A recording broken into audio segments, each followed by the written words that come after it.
यहाँ पर जो मुख्यमंत्री है उनका कहना है कि जो भी बेटियों के साथ अपराध करेगा, बलात्कार करेगा, उसका हम घर भी बुलडोजर चलाएंगे। लेकिन ऐसा नहीं होगा। ठीक है, वो उनकी पॉलिसी है, लेकिन आज भी वो बेटी ज़िंदगी मौत के बीच हॉस्पिटल में लड़ रही है। टाइम पर इन्होंने FIR दर्ज नहीं की उनकी पुलिस ने।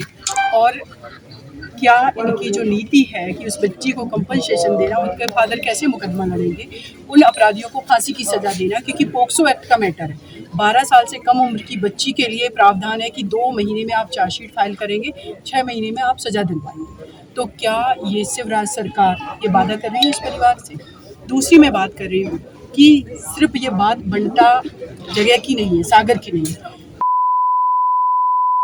नाम की बिटिया को आप सोचिए, रात के समय वो बेटी सो रही है और वहाँ शाहरुख नाम का लड़का जाता है, कैरोसिन डाल करके जलाता है। मध्य प्रदेश की बात करें, अभी NCRB का डेटा आया है। मध्य प्रदेश एक ऐसा राज्य है जहाँ पर नाबालिग बेटियों के साथ सबसे ज्यादा अपराध हो रहे हैं। हर 3 घंटे में एक बेटी के साथ। इस मूवमेंट पे आप लोग क्या करेंगे? बिल्कुल, मेरा ये यहाँ की जो सरकार है, ये इनकी जिम्मेदारी है कि आप सख्त कानून जो है उसका इम्प्लीमेंट करवाएं, जल्दी से जल्दी सजा दिलवाएं, जिससे ये क्राइम रुके, लॉ एंड ऑर्डर ठीक हो। दूसरा देखिए, कानून जो है वो तब आता है जब किसी बेटी के साथ अपराध हो रहा है। आप पुलिस FIR करवाएंगे, आप कोर्ट कचहरी जाएंगे, लेकिन प्रिवेंटिव एक्शन क्या ले रहे हैं जो अपराध रुक जाए। वो बेटी चाहे आपके घर की हो या मेरी घर की हो, दुमका की बिटिया हो, एक ये। और फरीदाबाद में आप लोगों ने देखा होगा, दिन दहाड़े एक बेटी को गोली मार दी गई थी, आजीवन कारावास की उसको सजा हुई। निर्भया के साथ पूरे देश ने देखा को उत्तर प्रदेश सरकार ने पुलिस ने खुद जलाया मिट्टी का तेल डाल के जलाया, मैं उस मुकदमे को लड़ रही। तो ये बात पूरे देश की बेटियों की सेफ्टी, सिक्योरिटी की, उनकी डिग्निटी की लड़ाई है। इसीलिए मुझे लोग जहां बुलाते हैं मैं जाती हूं। मैं सागर में आई हूं, मैं राजस्थान भी जाने वाली हूं। कैसे ये समस्या है, प्रशासन पे कैसे प्रेशर देंगे आप लोग? पे 2 चीजें। नरेंद्र मोदी जी ने ट्वीट किया था 2020 में 20 मार्च को, जब निर्भया केस डिसाइड हुआ, कि देश की नारी शक्ति को नमन। हम इन चीज़ों को नहीं झुठला सकते। जब हमारे देश के प्रधानमंत्री देश की नारी शक्ति को नमन कर रहे, तो वो नारी शक्ति नहीं थी क्या?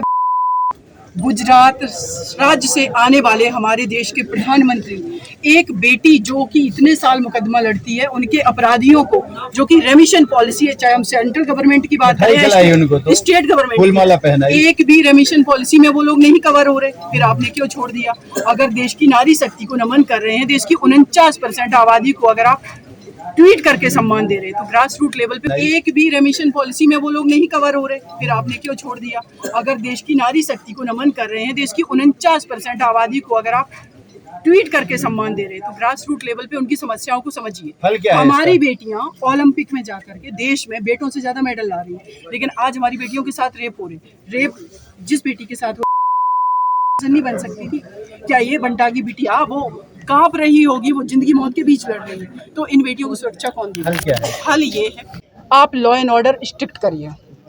जो निर्भया केस के बाद 2013 में कानून बना, उस कानून का इम्प्लीमेंट करवाइए। लिख देने से कुछ नहीं होगा। दूसरी चीज़, आपकी जो एजुकेशन पॉलिसी है, जो सोशल रिफॉर्म है, वो आपको करना पड़ेगा। एक नीति आपको बनानी पड़ेगी। कोविड का टाइम आया, पूरा देश यूनाइट हो गया, एक आपने कॉलर ट्यून बना दी, हाथ को ऐसे धुलना है, ये काम कर। क्या आपने देश की 49% जो कि इतने खतरे में है, कहीं पर भी उसके साथ इससे ही घटनाएं हो सकती, क्या कोई हमारी सेंट्रल या स्टेट गवर्नमेंट ने ऐसी पॉलिसी बनाई?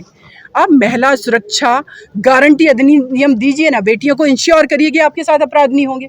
और ऐसा अगर वो करेंगे तो मैं डेफिनेटली ये मानती हूँ कि बदलाव होगा और चीज़ें बदलेंगी और बेटियां सुरक्षित होंगी और ये देश भी आगे बढ़ेगा। मध्य प्रदेश के जो मुख्यमंत्री हैं, वो हर मंच पे बेटियों के पैर पड़ते हैं, उनकी पूजा करते हैं, और वहीं उसी मध्य प्रदेश में हर 3 घंटे में बेटी के साथ बलात्कार होता है। देखिए, मेरा ये मानना है, बेटियों के पैर मत पड़िए, बेटियों को देवियां मत बनाइए, बेटियों को आप इंसान रहने दीजिए। उनके जो अधिकार हैं उनको सुरक्षा दीजिए, उनको अच्छी एजुकेशन दीजिए, उनको फ्री माहौल दीजिए, जिससे वो देश की तरक्की में योगदान कर सकें, अपने आप को सुरक्षित करें।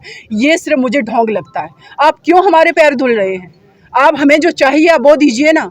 अब उस बेटी को जो जिंदगी मौत के बीच लड़ रही है, उसके लिए आपने क्या किया? एक बात बता दें, शिवराज सिंह चौहान यहाँ के जो मुख्यमंत्री हैं, कि आपने क्या उस बेटी के परिवार को कंपनसेशन दिया? कैसे इलाज कराएंगे वो? कैसे मुकदमा लड़ेंगे? सुप्रीम कोर्ट तक केस जाएगा, कौन वकील होगा? क्या होगा? ये आपने जिम्मेदारी ली।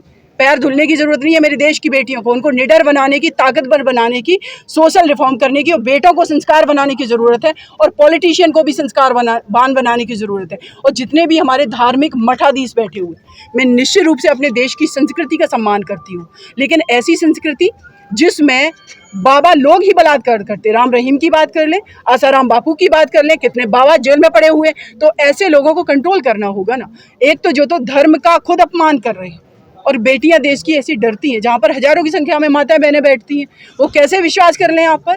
तो ये सब किसको बदलना है? जो सिस्टम का पार्ट है। सिस्टम यहाँ पर बीजेपी की है सरकार, सेंट्रल में बीजेपी की सरकार, इनकी मौलिक जिम्मेदारी है, नैतिक और इनकी कॉन्स्टिट्यूशनल जिम्मेदारी है। Eklavya University The Move will guide you towards a bright future. 28 acres of lush green campus, largest campus of Bundelkhand, experienced and dedicated faculty.